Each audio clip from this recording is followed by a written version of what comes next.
Seorang pemuda yang taat mencintai perbuatan baik, baik kepada keluarganya, tetangganya, maupun semua orang yang tinggal bersamanya di lingkungan masyarakat sederhana.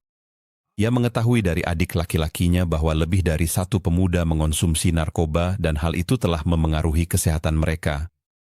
Maka ia mendatangi beberapa dari mereka dan berbicara kepada mereka tentang betapa berbahayanya racun tersebut bagi kesehatan mereka, serta bahwa dengan mengonsumsinya mereka membuat Allah murka, karena seringnya pemuda itu bertemu dengan para pengguna narkoba. Mereka pun berhenti menggunakan narkoba dan mulai rutin melaksanakan sholat berjamaah di masjid. Pedagang narkoba mengetahui apa yang dilakukan pemuda itu, lalu ia ingin memberinya pelajaran agar menjauh dari para pelanggannya.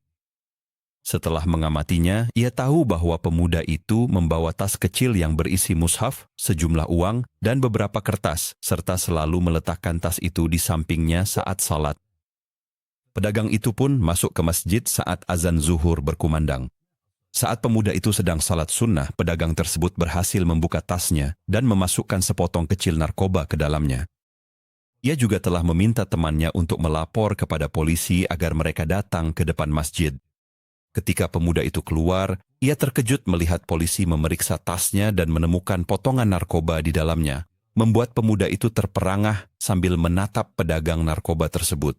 Ia berkata kepadanya, "Cukuplah Allah bagiku, dan sebaik-baik pelindung adalah Dia atas dirimu." Pemuda itu pun dipenjara secara zalim. Namun demikian, tidak ada seorang pun yang percaya bahwa pemuda ini menggunakan atau memperdagangkan narkoba, bahkan semua orang mendukungnya.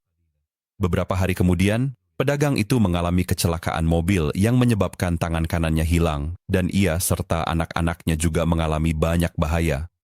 Ketika hidupnya terasa gelap gulita, ia pun pergi menemui keluarga pemuda itu.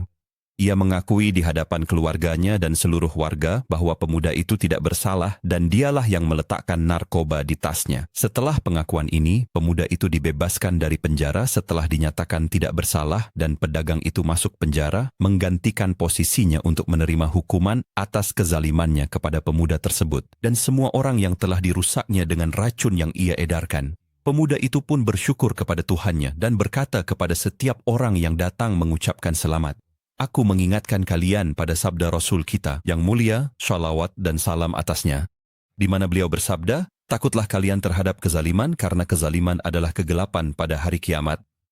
ولا تحسبن الله غافلا عما يعمل الظالمون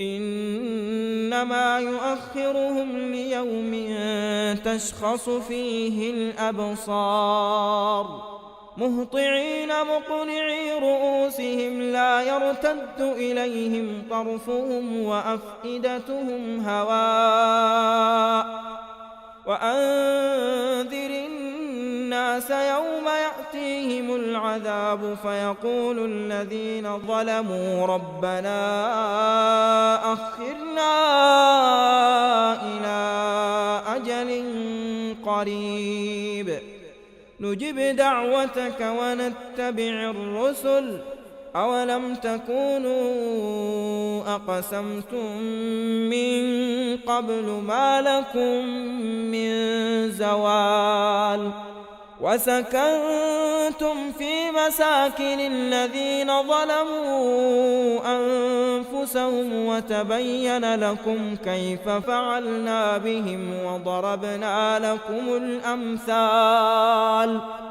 وقد مكروا مكرهم وعند الله مكرهم وإن كان مكرهم لتزول منه الجبال فلا تحسبن الله مخلف وعده رسله إن الله عزيز ذو انتقام